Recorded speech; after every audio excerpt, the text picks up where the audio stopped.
And good afternoon. My name is Ryan Belmore. I am the owner and publisher of What's Up Newp. I was just looking to check my title to make sure that is right. And Frank Prosnitz joins us. Frank Prosnitz is the news editor here at What's Up Newp. And how are you, Frank? I'm doing okay. Long time no see, Ryan. It's been a while, and we have lots of these lined up. And just a reminder, in case you're new here, we are interviewing as many candidates that want to be interviewed ahead of the upcoming primary on September 8th. Right now, we're focusing on Newport City Council, and there is a primary coming up September 8th. No matter where you live in the city, there is a reason to go and vote on that day. We have invited all candidates to join us, and we have many of them, the majority of them, scheduled for a interview like this. The format is they join us. We provided them with some questions ahead of time. And then, as they answer, we'll do some follow-ups, and hopefully it helps people make an informed decision, as well get to know the candidates very well. Candidates have as much time as they need to answer the questions, and it gives. Some candidates that are incumbents, I've learned a lot about them through this process, where on average it's taking a lot longer than we thought it would, Frank. Yeah, sure. And we, for some of them, it's given them an opportunity to really think about some of these issues and things going on in the city. We've gotten to learn a little bit about their thought process, about some of the not contradictions so much as some of their own thought and battling over issues and which way to go. And sometimes they're conflicted, but it's really good because we've gotten to know them. We see their personality, we hear what their beliefs are, and we can begin to make some judgments. And of course, we make no judgments. We just present never a judgment. Earlier today, we chatted with Lynn Segley, who currently represents Ward 2, and she is running for an at-large seat, as she told us. And there are two candidates running for Ward 2 in the city. If you need to know where Ward 2 is, you can visit City of Newport's website and find that out. And one of those candidates is Kim Salerno, and Kim joins us now. And good afternoon. Hello. Thanks for having me. There you are. I can hear you. You can hear me. We're having a good Tuesday. Thank you. Of course. So, Kim, how we've been starting here is, you are a new candidate for at-large. You are not an incumbent. So we think this is a good opportunity for you to tell everybody out there a little bit about why you're running for office, as well as a little bit about yourself. Thanks. You may not know this, but I'm the chairman of the planning board right now. So a lot of the issues that come before council, sometimes they have they get fleshed out at the planning board before they even get there. So the issues that are important to the city often come before us, and we deliberate on them. And we, as a group, we help to put policy forward that they may adopt or not. I have had the joy of enjoying many planning board meetings, and I really enjoy that. I keep saying that I think one of the great things about come out of COVID is being able to watch and participate in meetings virtually and being able to follow along if you can't be there. It's been one of the positive things that have come out of COVID. So that's great. So, why Ward 2? Why I live here. And I thought that with Lynn running at large, there was an opening and an opportunity. And why me? Because a few years ago, I helped to lead the comprehensive land use plan, and we've been making a lot of progress towards the goals and policies that are outlined in the plan, but there's still a ways to go, and I'd like to actually advance those goals. So that's why I'm doing this. And Ward 2, I'm an avid walker. I walk the neighborhood all the time. So I really know the physical landscape of the city. And that's what motivates me to join the group and have a discussion about the city, because I think that the physical condition of the city is actually the flip side of people's well-being. I mean, I think that's the thing that we can do to really improve the quality of people's lives. Can you tell us a little bit more about your background? How long you've lived in Newport, where you went to school, all those kinds of things. Sure. I moved here in 2002 with my husband and daughter. My husband's he's on the faculty at the University of Rhode Island. He's a biologist, and we moved here for his work. And we came from New Haven, Connecticut, and my husband and I bounced around a lot going to school. We actually met in Boston studying art. We worked for an architect in Boston. I was studying. And then we moved on to Philadelphia and then Chicago studying. And I have a Master of Architecture from the University of Pennsylvania. And when he was in school, I was often teaching. So we would kind of travel from university town to university town, studying architecture or teaching. Are you working now? Yes, I have my own private practice. I am a designer. I do a lot of residential rehab, so small projects. And I'm not sure if anybody has asked you lately, but what was you interested in joining the planning board? I started with the HDC many, many years ago, and I had never done any kind of volunteer work or anything on any public board or body, but a friend encouraged me because I had this architectural background, and that was the beginning. And after working on the HDC for many years, I realized that the planning board is really the place where the policy is shaped. And so I thought that I could actually have a greater impact there. Excellent. Well, Frank, go ahead. Sure. Well, let's jump right in. You've had some great experience with the city. Obviously, the city is everywhere else and has been affected by this COVID-19. So I guess our first question is, are you comfortable with how the city has responded, how the city's dealing with certain restrictions? Should the city be doing more to enforce restrictions? Just give us your take on that. So the first thing I want to say is I'm really grateful to Joe Nicholson, because I think that from the outset, he took the virus seriously, and he has always been vigilant about the governor's orders and the governor's direction. And so I think he took it upon himself to work within that framework. And I think that's been good for the city. And I think that our numbers bear that out. If you compare the numbers of Newport infections compared to other places in the state, we're doing really well. And I think that a lot of it has to do with the way Joe has taken this seriously. You may know that Susan Taylor has this Zorro Brigade of people that give out masks. It's an initiative that some members of the community have undertaken to just volunteer and give masks to the visitors, because I think our community is pretty good about following the guidelines, but often we have people from other places that may not have the information or the discipline. So I've been participating in that as well.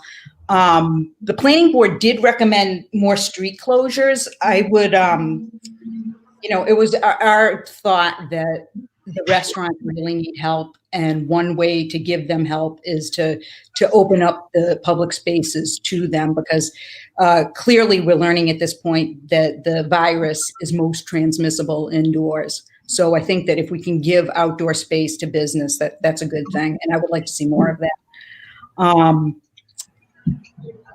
One thing that we probably could be exploring more is what's happening in our congregate living situations. And so I think that that's something that we could keep an eye on. And then the other thing is that the city manager has sent out a business questionnaire, and it's asking businesses, what do you need? How is the virus adversely affecting you, and what can we do to help you? And I think that we should heed those concerns. And then there are the schools. My husband's on the faculty, and every day is a new day. And you may know that the University of North Carolina just decided to go online for that was today, right? Yep, for today. They sent everybody home. So, I mean, I think that among the teaching community, there's a sense of the inevitable. So we'll see. obviously, some of it's going on now, and it's going to be going on during and after, and that is the recovery process. And what are some of the ideas, or what do you think the city council can do, or some ideas you bring to the city council to improve the economic recovery from COVID-19 whenever this pandemic does hopefully end? Well, I think one thing we could do is more of a public relations thing, to just communicate to the outside world that we've got a handle on this, that it's safe here, that you can come here and you can go out to eat, and you're not going to get sick because we're taking the guidelines seriously. So that would be the first thing I would do. I don't think there are any easy answers for this. And I think that we're fortunate in that so much of our industry here is actually pretty resilient to the pandemic. So we've got defense, we've got healthcare, we've got higher education, and those sectors they're okay right now. I think we really need to give a lifeline to the restaurants and even to the institutions. I had a conversation with Nora Diedrich at the Art Museum, and she was really frustrated by the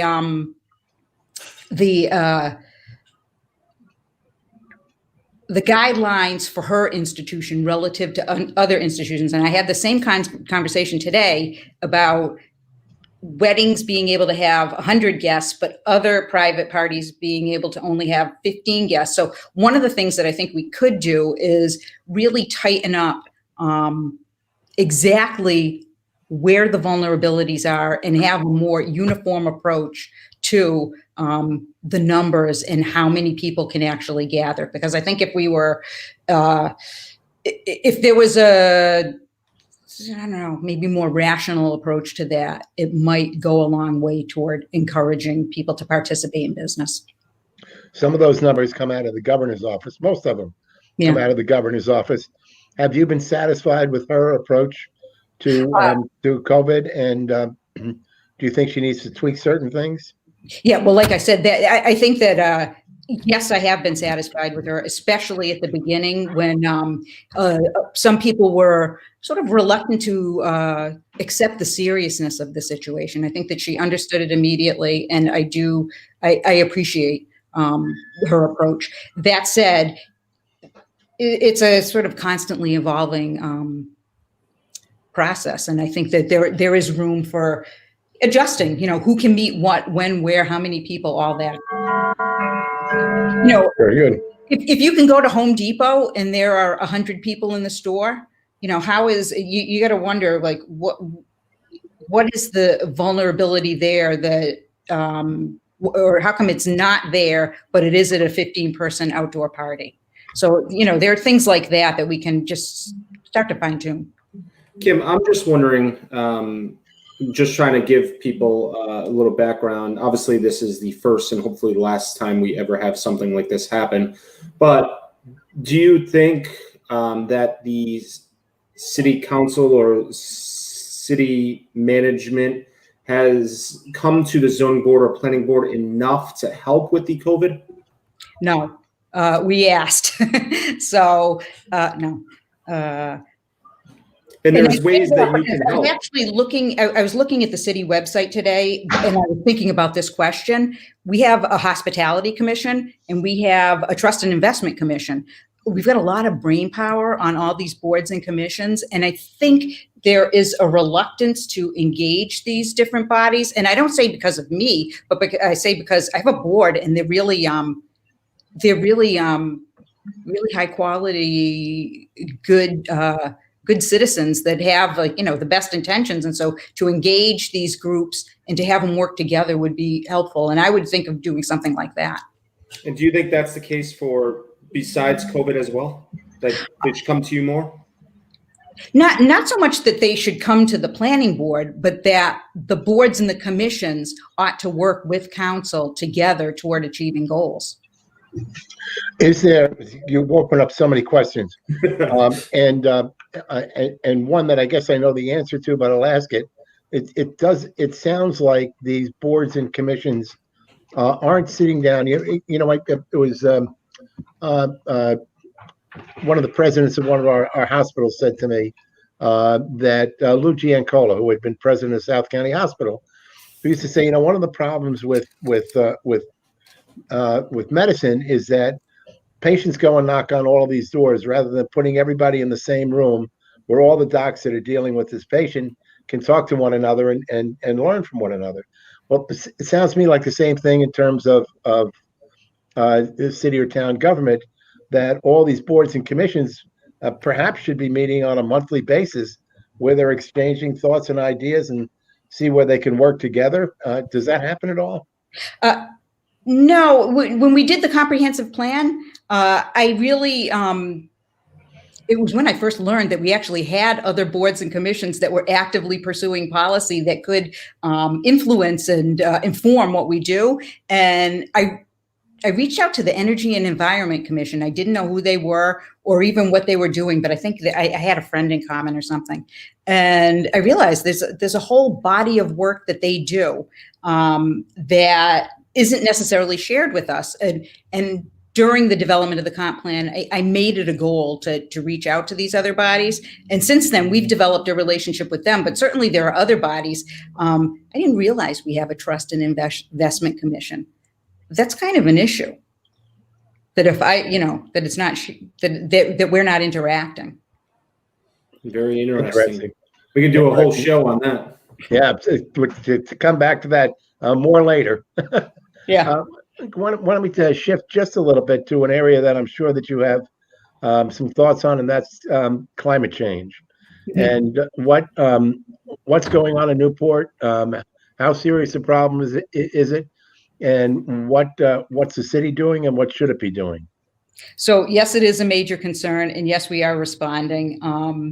You may be aware that a couple of years ago, Lauren Carson sponsored an education bill up at the state, and it required boards and commissions to become educated on the basics of sea level rise. And so the planning board was required, each member was required to undergo this training. So we have a base knowledge, and we have the goals and policies outlined in the comprehensive plan. So when we do make decisions, it's always with these goals and policies in mind.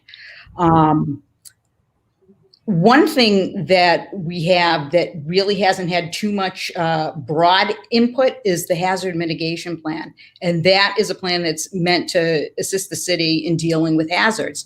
And we've always thought of the hazard mitigation plan as essentially a sea level rise hurricane plan. But now that we have COVID, we realize there's a giant gap in the plan, and there is nothing in there about a pandemic.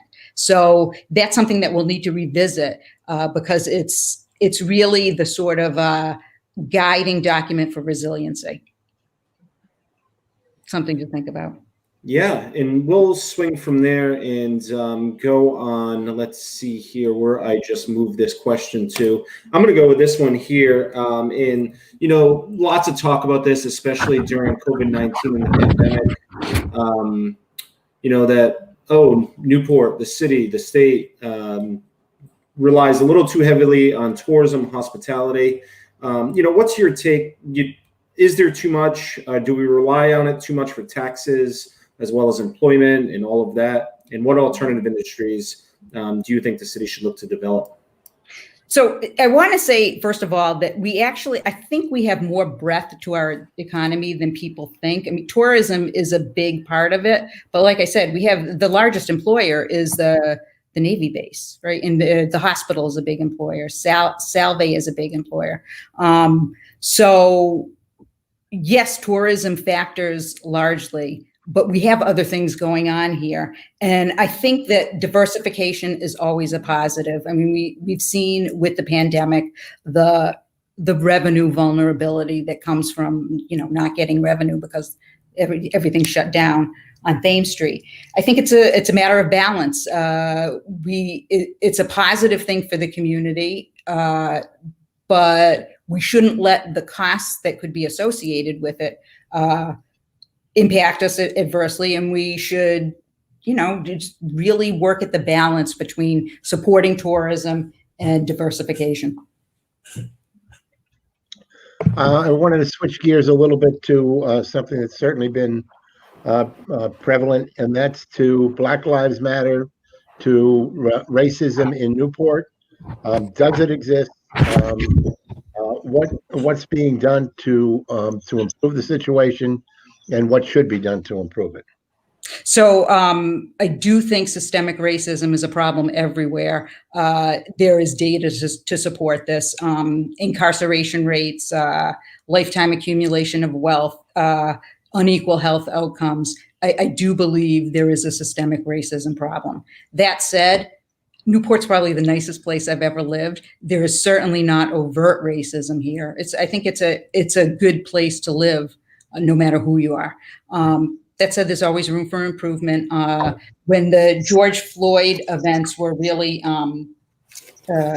flaring up, the planning board undertook an exercise in actually reviewing the comprehensive plan. And our goal was to look at the policies and see are there any places where we inadvertently cause harm. And so we have a subcommittee that's actually looking at this right now.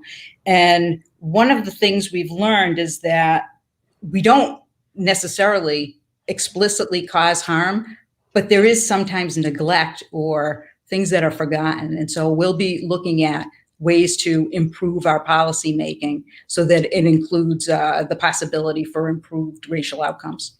Could you give some examples, perhaps, of areas? Yeah, so one thing I was charged with looking at the cultural chapter, and I couldn't believe how little was in there. And I thought about God's Little Acre. There's nothing in there about God's Little Acre. I thought about George Washington's letter to the Hebrew congregation. Really not much in there. There's all this, there's a context in the early part of the city of racial assimilation and ethnic assimilation that really doesn't get, it isn't visible in our policy documents. It really isn't completely visible in our institutions. And I think that a little more visibility would go a long way. Very good. Right. And let's see here. I've said this a couple of times, and I hate asking this question because we all would agree and know that Newport is an attractive place to live. Newport is a great place to live. Newport's a great place to be. But, some thoughts and ideas to make Newport a more attractive and affordable place. And I added to, for families. We hear that a lot as well. So you can do this in two parts if you want, for families as well as for others. But I think the affordable as well as families, is an important one. So I actually thought about this as attractive and affordable, which I think they're slightly different. And families is another thing, but a lot of it, there's an upward pressure on housing from second home purchases, and a lot of making Newport affordable has to do with dealing with that.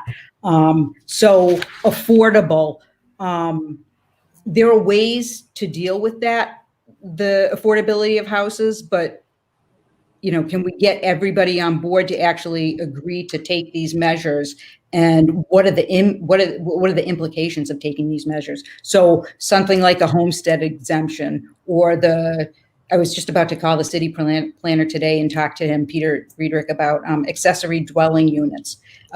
This is something that we don't allow in Newport, but there is a possibility that every property could have an accessory dwelling unit, which would open up to denser neighborhoods in terms of. Can you elaborate on what that actually means? In Newport, we basically say every lot can have one house, but you can't have two houses unless you're designated two family. But there is, I don't know what the status of the legislation is now, but there is a move afoot to allow for a second dwelling unit on a single family property that would open up rental opportunities and density opportunities for a lot of properties.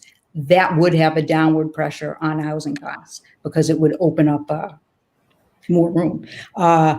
Similarly, so that's density in terms of how many people can live there. We also have an issue with the physical density of the city, and that is that right now, about 80% of the properties are non-conforming, and they are actually much denser than the zoning code permits. So for example, in my house, I live on a property that's less than 2,000 square feet, but I'm in a zone that requires 10,000 square feet.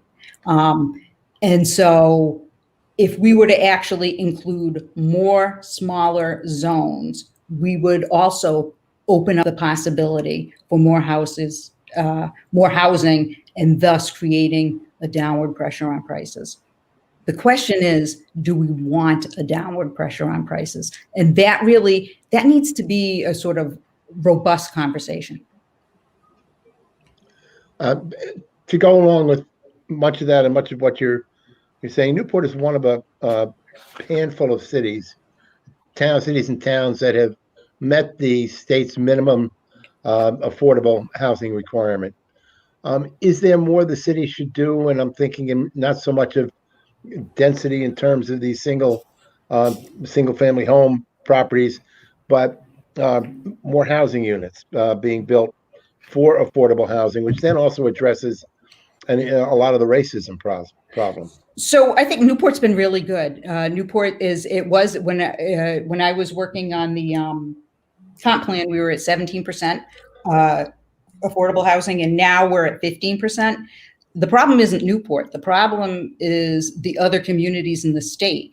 And while there's a state requirement, most communities don't meet it.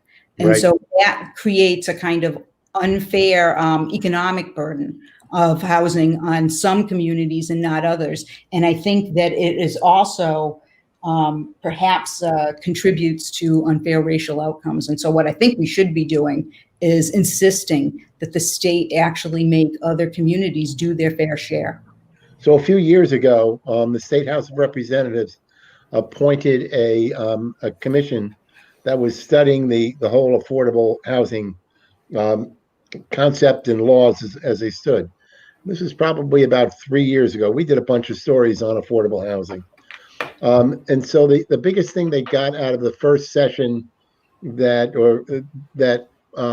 we saw was that they extended the commission for another year. Have heard nothing about anything positive coming out of that. That may mean nothing. It may mean, in fact, that just missed it. But have you heard anything? No, I'm sorry. Not at all.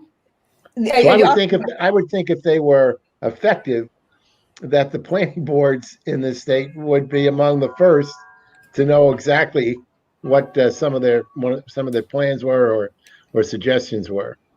We actually receive very little communication from outside bodies. We receive notification from Middletown on things that are happening that might be relevant. That's about it. And, occasionally we might get something from CRMC or, something else, but there isn't infra-municipal communication. There isn't really a whole lot of state down communication. There isn't interdepartmental communication within City Hall. I mean, if you want to really change things, you can start having people talk to each other. Kim, wondering what your thoughts are on the north end. I've been asking the question, if you were solely in charge and got to develop the plan for the north end, how do you think it would best fit for businesses, for residents? What do you think should happen in the north end? What should it look like 5-10 years from now? So you do understand we're in the middle of planning up there. Yeah. So the plan is You can tell us all the secrets. I think it's beautiful. I am so excited by what they've produced. We just had JBJJ, NBJJ. And I know there was a couple of J's on with us last week or 2 weeks ago. Came on and talked a lot about it. Yeah. So I've been working really closely with them for the last couple of months on this, and I think that they are doing a fantastic job, and I think that the work that they're doing is actually applicable for other areas of the city. And so I believe that when the community sees what they're doing, there's going to be excitement, and I think that it presents opportunities for other development. But what they're really doing is trying to create a place up there that is hospitable to new business, is hospitable to startups and entrepreneurial activity. And at the foundation of all this is creating a physical landscape where upstarts want to be. I mean, it's going to be a very walkable environment. It's going to have a lot of urban continuity, and hopefully the amenities that imaginative people want. So I want to make a left-hand turn. I think it's a left-hand turn, and talk about the school bond issue and what your position on the school bond, and also what do you think happens if the school bond fails? Yeah. So yes, I support the bond. I'm an architect. It's a really complex problem in that the building, it's actually a Southern California archetype, right? It's this like series of sprawling wings connected by outdoor spaces. It really, the type of building was never intended for this environment. And if you spend any time in Southern California or in Palm Springs or places like that, that's what this building's all about. So that's a concern. And if there are any renovations, we have building codes that are, especially commercial institutional building codes that will require upgrades. So it won't be enough to just fix what's there, but it'll have to be a kind of next level of meeting current standards, it's really expensive. And so I think that it's a good argument for really abandoning this building, or at least having really thorough financial vetting of the whole thing, because I do believe there will be anticipated costs in any kind of improvement. If it fails, what should the city do? If it fails, it's not going to fail.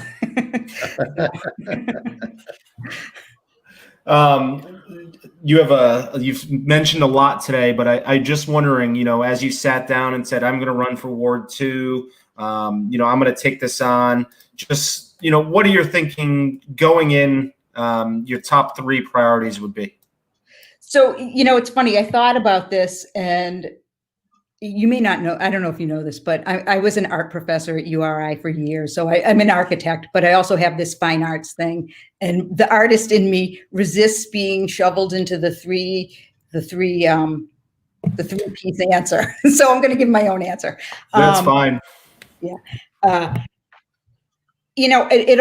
My thing is it all goes back to the physical condition of the city. And I do believe that through zoning and planning, we can make changes to the physical condition of the city that improve lives, that improve the city itself, and enhance commerce and just enhance life. And there's been a lot of anxiety about hotel development. If we were to focus on what we really want the waterfront to look like as a community, there might be a little less anxiety about that. If we were to, Newport doesn't actually have a culture of expecting things in return from developers who want relief from zoning or from some other regulatory demand. So if we were to actually develop a culture where we expected more of people who want to build here, I think we could really, we could get a lot out of that. So that's my niche is really developing the physical condition of the city. I have to tell you, you're more succinct than most of our guests, and it's great because we get some really clear answers and a clear picture. If you were sitting in our spot, Ryan in my spot, and you were questioning a candidate, what would you ask them? I would ask them what issues do you think that the city, I'm concerned right now about the present council being fractured. And I think that as a community and as particular people, we have so much more in common than not, that I think we should be focusing on the things that we share, and we should be moving those goals forward. So I would be asking people, what are our shared goals that we can move forward today, right now? Too many politics in politics. It doesn't have to be. I mean, I know all these people and they actually agree. So it doesn't have to be. Yeah, and this will be an interesting one. And somebody brought this up a couple of days ago. Just because you're so close to it, I wonder what your take is. But would you support a charter review? What would you want to see addressed? Some of the things that have come up are things like changing the zoning, where there would be a counselor for 7 different zones, a powerful mayor, longer 4-year terms instead of 2-year terms. Would you want to see a charter review? You're much closer to it than we are. Is there anything that you would want to see addressed? Yes. So the first answer is yes, I would like to see one. The second question is, because we have a weak mayor system, there is not clarity on where vision comes from. And I think that, some people assume it should be coming from the manager and working its way down through staff. And some people think it should be coming from the elected leadership and working its way toward management. There isn't a problem with delegating responsibilities. Everybody knows what their role is, but there is a problem in defining what our goals are and, what are we working toward together. And so I think that any goal of a charter commission, and especially in reviewing the relationship of all the parts to each other, all the bodies and the members, is to decide, to address who sets the tone and where is vision coming from. And I will mention that I have come across many people over the almost 9 years I've been doing this who don't even know that we have a city manager. They think the mayor is in charge of the city. A lot of people don't understand how our local government works because it's so different than some other communities. Yeah. And it's challenging, and we're small. I mean, there's a reason we have a city manager system. We're small. So, Frank, what else you got there?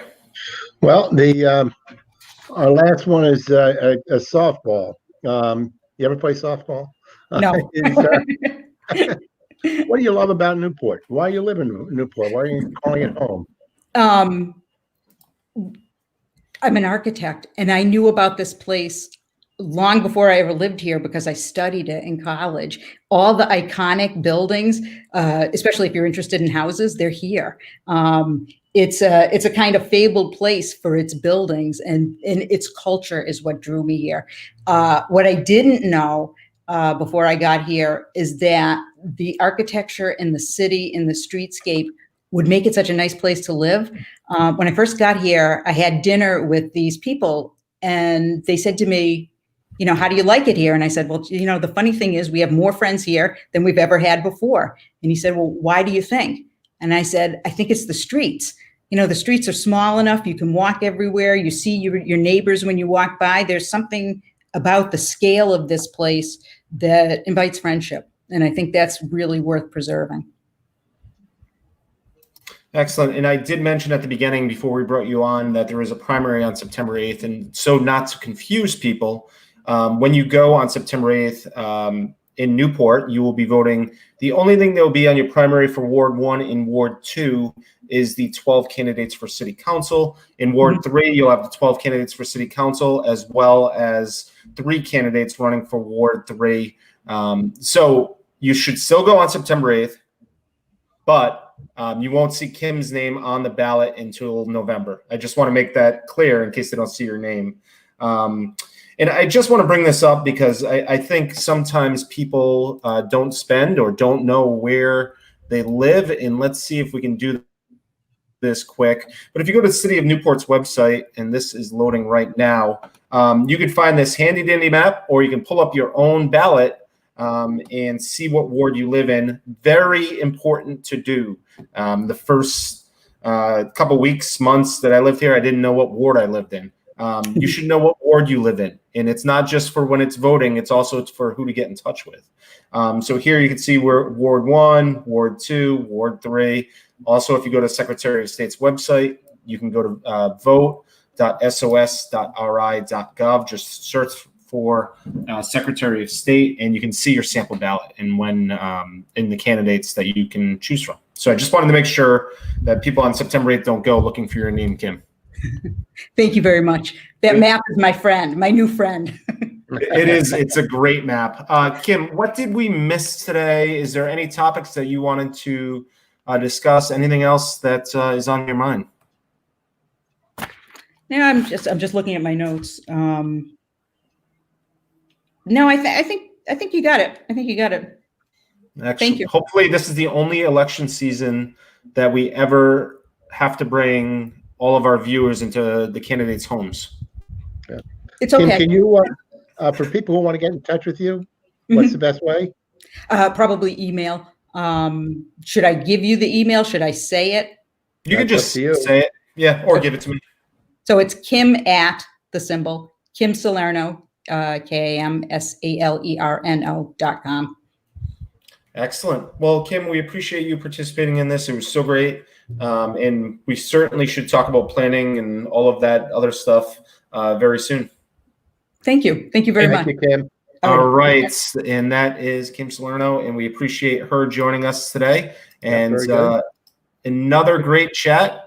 And we are moving along here through the all the candidates that are running for the different seats on City Council. I'll give a quick preview of what we have coming up tomorrow. Tomorrow is Wednesday, August 19th.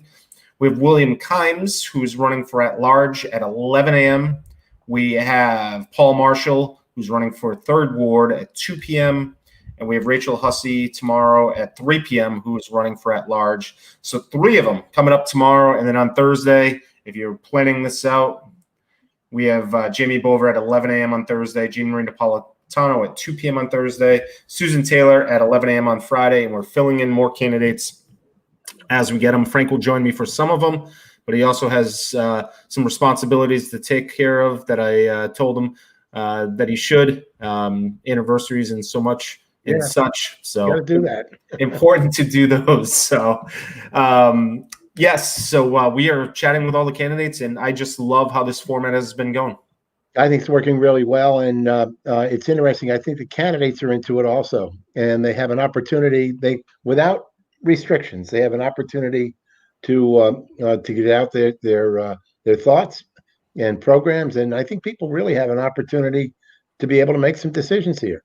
And if it's our goal, if we do what we're doing right, you could possibly be the most informed you ever been about candidates running for City Council. Does that grandfather clock go off every 15 minutes? Every 15 minutes. Yep, the Westminster bells. Every 15 minutes. Does it stop at night? No, it keeps going off at night, but I don't hear it at night. Okay. And then at the top of the hour, there's a big. It gives you a big gong for each hour. So at 11 o'clock at night, you're either asleep or you're going to stay awake. All right. I'll remind people that on whatsupnewp.com, we have a full candidate rundown. You can see their profiles. You can see their answers to Alliance for Livable Newport questions. You can see their original candidate announcement, and you can see these videos. So there is no excuse not to go to the poll booth or vote remotely and be informed. Vote smart. All right, Frank, that's going to do it for us today. Thank you, Ryan. All right. So on behalf of Frank Prosnitz, Ryan Belmore, and all of us here at What's Up Newp, I want to thank you for tuning in today. Again, visit whatsupnewp.com for all of these videos and much more. We appreciate it.